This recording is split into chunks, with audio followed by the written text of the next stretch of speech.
supaya dapat mengimplementasikan filsafat pada ilmu, atau dengan kata lain, mengkaji ilmu secara filosofis, dalam hal ini adalah ilmu DKV, maka terlebih dulu kita akan mempelajari cabang dari filsafat.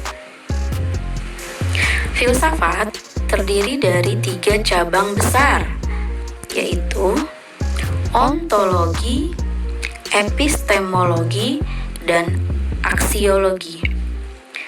Hari ini kita akan membahas ontologi. Secara etimologis, ontologi berasal dari bahasa Yunani yang terdiri dari kata onto dan logos. Onto artinya ada, logos artinya ilmu. Jadi, secara terminologi, ontologi adalah ilmu yang mempelajari tentang ada. Apa itu ada? Ada dalam hal ini adalah seluas-luasnya tentang segala sesuatu yang ada. Ada adalah ada sejauh dapat dipikirkan, sejauh dapat kita bicarakan. Contoh, apakah gajah itu ada? Coba bayangkan bentuk gajah. Sudah? Oke, selanjutnya, apakah belang-belang hitam putih itu ada? Coba bayangkan kuda zebra atau zebra cross. Bisa? Ada? Oke. Sekarang saya minta coba bayangkan gajah belang-belang hitam putih. Bisa? Apakah gajah belang-belang itu ada? Ya, tentu ada. Sejauh dapat kita pikirkan, dapat kita bicarakan, dan bahkan pada DKV Anda dapat menggambar atau bahkan membuat animasi gajah belang hitam putih.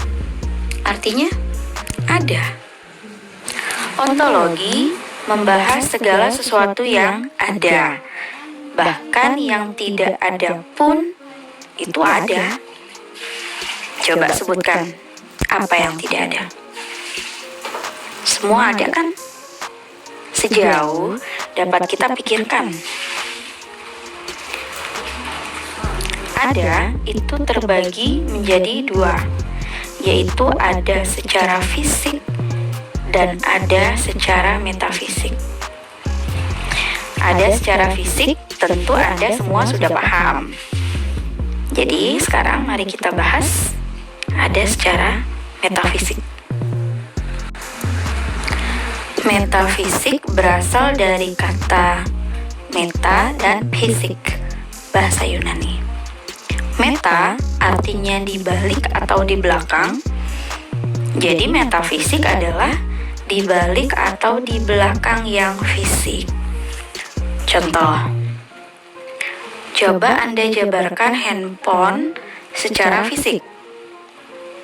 Tentu Anda akan menjabarkan bentuknya, beratnya, warnanya, ya segala sesuatu yang dapat Anda tangkap secara indrawi. Paham ya? Sekarang, coba jabarkan handphone secara metafisik.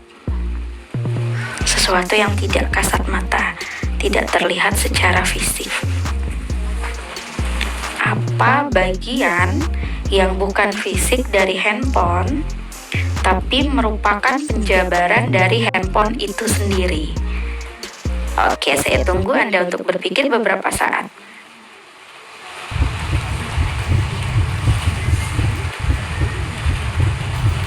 Bagaimana? Yang metafisik dari handphone adalah yang perlu Anda cari tahu menggunakan pikiran. Tidak bisa hanya ditangkap secara indrawi. Misalnya, fungsinya, bagaimana cara menggunakannya. Lebih jauh lagi, yang melekat pada handphone tersebut adalah siapa penemunya, bagaimana cara membuatnya, bagaimana sejarah handphone itu sendiri, bagaimana mendistribusikannya, menjualnya, membelinya, dan lain sebagainya.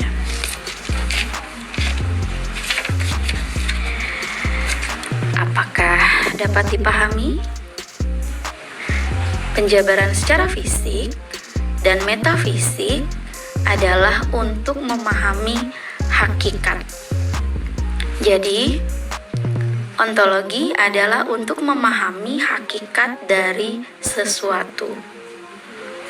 Apa hakikat dari handphone adalah apa yang sudah kita jabarkan, baik secara fisik maupun metafisik.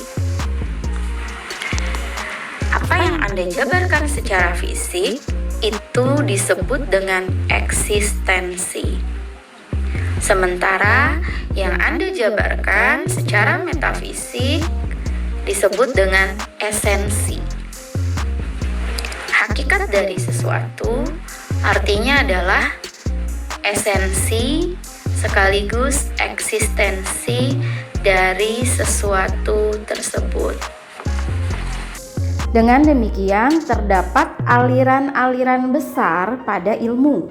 Di antaranya ada realisme, idealisme, dan konstruktivisme.